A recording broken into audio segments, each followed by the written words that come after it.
My name is Nikki Shaver, and I'm the CEO and founder of LegalTech Hub. So in 2023, generative AI was all about chatbots. Obviously, the launch of ChatGPT. What we saw was the launch of assistant products. So simple interface, ask a question, get a response. That's what firms started building internally. That's what a lot of the new products did. That's still prominent. But we've really moved towards workflows. So the end-to-end workflow systems, agentic systems that use some degree of autonomy around reasoning and access to tools, that's where we're kind of seeing a shift towards. And I think we're going to see a number of other shifts in the market still. We've also, in the initial days of generative AI, saw a massive rise in contract tools really early on. We're seeing now a real shift towards litigation tools and innovation in the litigation space, which is really interesting to watch. We are very excited about AI governance. So if we look at the next wave, firms are not just licensing one generative AI product, they're licensing many. That will continue for the foreseeable future. And there are all kinds of regulations firms need to comply with. The regulatory landscape is increasingly complex.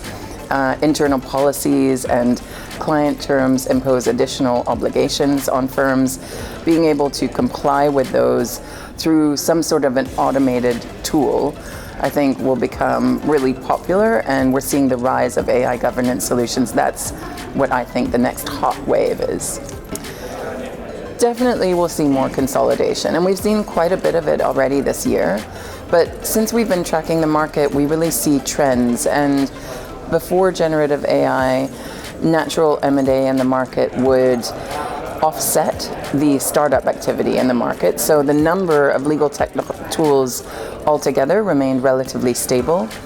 Interestingly, after ChatGPT launched and you had all of the new generative AI startups, it's simply easier to build. So now M&A activity is no longer enough to offset startup activity. We've seen a real rise in just the sheer number of tools.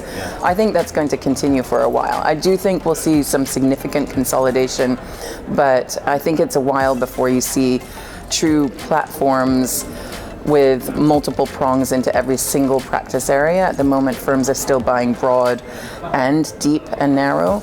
Yeah, it's really interesting.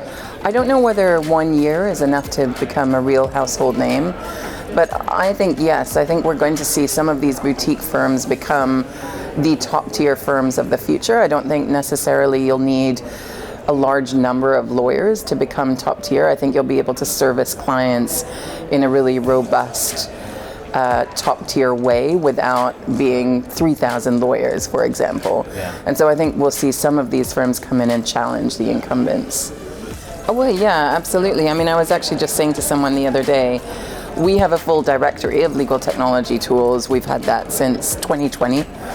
And yet when we put out our first map, which is a visual representation of a portion of that directory, the whole industry kind of went, oh my God, this is phenomenal.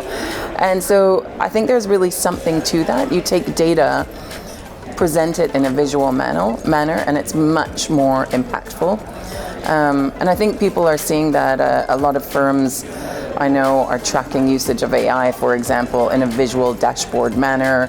What you can do with visual diagramming has become so much more complex and so much more sophisticated. And I do think we're going to see more and more of that. Also around things like presentations in court to clients. So yeah, certainly data visualization, data generally is a very hot topic of the day.